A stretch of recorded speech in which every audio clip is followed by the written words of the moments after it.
सुना है जब वो बोले तो होठों से फूल झड़ते हैं, सुना है जब वो बोले तो होठों से फूल झड़ते हैं, और ऐसी बात है तो चलिए बात करके देखते हैं।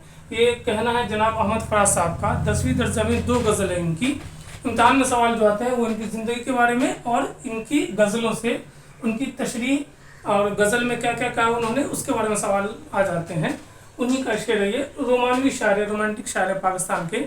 इनकी पैदाइश हुई 1933 में पेशावर में। पेशावर याद है, पेशावर यूनिवर्सिटी है और जगह का भी नाम है।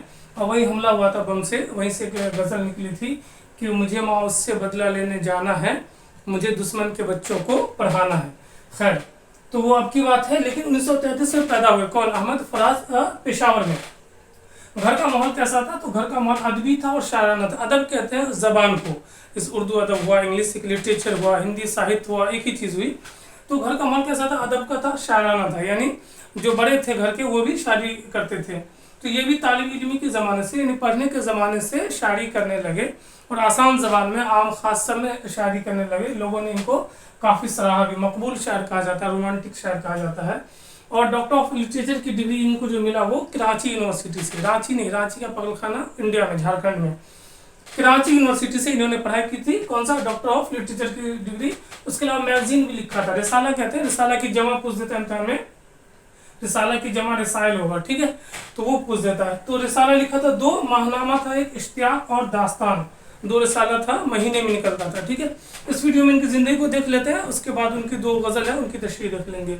तो रिसाला 2 निकाला था, एक इश्तियाक और दास्तान, ये हर महीने निकलता था, और एक था खादिम। खादिम कहते हैं खिदमत करने वाले को, सेवा करने वाले को, तो वो हफ्तावार हर हफ्ते निकालते थे। अच्छा, लेक्चर बने ये, पढ़ने लिखने के बाद अब करेंगे क्या? शादी वादी होगी तो अब जॉब तो कीजिएगा ना। तो जो वही कर रहे थे, पेशावर यूनिवर्सिटी में कर रहे थे, लेक्चरर थे, प्रोफेसर कह सकते हैं। लेक्चर बनने के बाद जो है असिस्टेंट प्रोफेसर, फिर एसोसिएट, फिर प्रोफेसर बनते हैं। तो ये प्रोफेसर बने अहमद फराज, किसके? उर्दू के। और एक सवाल आता है इम्तिहान में कि वो कहाँ आए थे हिंदुस्तान में अपने मरने से कुछ दिन पहले। तो 2009 में वो आए थे, वो दरभंगा में आए थे और मकबूल शायर माने जाते थे। और इनकी मकबूलियत पूरे आलमी ग्लोबल लेवल पे था, वर्ल्ड लेवल पे कह सकते हैं या इंटरनेशनल लेवल कह लीजिए। जैसे सऊदी अरब में मुशायरा होता है, दुबई में होता है, कतर वगैरह में मुशायरा होता है, पाकिस्तान वगैरह सब में तो होता ही है। तो उनमें भी इनको बुलाया जाता था। अभी भी वो सारे जो स्कॉलर हैं, शायर हैं, तो उनको बुलाया जाता है। उसके बाद जो है इन्होंने जो है मजमुआ लिखा, 12 मजमुआ, 1 दर्जन पूरा। 12 मजमुआ मतलब जो शायर जो शायरी करता है उनकी शायरी को जब कलेक्शन में एक जगह लिख दिया जाता है किताब की शक्ल में, तो उसको मजमुआ कहते हैं, ठीक है।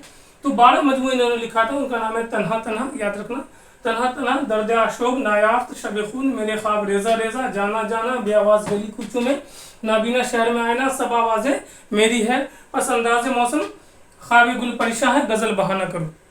ऐसे याद कर लीजिए, इसमें से 1-2 सवाल आता ही है। गज़ल बहाना करूँ, ख्वाब गुल परिशा है, पसंदाज मौसम, सब आवाज़ें मेरी है, नाबीना शहर में आना, बेआवाज़ गली कुचों में, जाना जाना, मेरे ख्वाब रेजा रेजा। रेजा रेजा कहते हैं टुकड़े टुकड़े होना, शब खून, नायाफ्त, दर्द आशुब, तन्हा तन्हा। तो ये इनकी शायरी के कितने मजमूए हैं? 12 मजमूए हैं। इसके अलावा कहते हैं 1987 में एक यूनिवर्सिटी थी, यूनिवर्सिटी विल एंड कहते हैं, उन्होंने इनकी सारी शायरी को असासा के नाम से शाये किया। शाये का मतलब छापा, पब्लिश किया। कितने जिल्द में? 4 जिल्द में इनकी किताब को छापा। तो ये भी सवाल इम्तिहान में आ जाता है कि असासा के नाम से छपा था 4 जिल्द में। रोमानी शायर थे, आवाम खासा में शायरी होती थी इनकी, लेकिन इनकी जो शायरी का सेंटर है, मरकज़ है, वो हुस्न इश्क ही है। तो हुस्न इश्क में फोकस करते थे। अब हम बात करेंगे, ये तो 12 शायरी मजमू हो गए। अब हम बात करें इनकी गज़ल, कौन सी गज़ल? 2 गज़ल है, तो दोनों गज़लों की तशरीह हम नेक्स्ट वीडियो में करते हैं।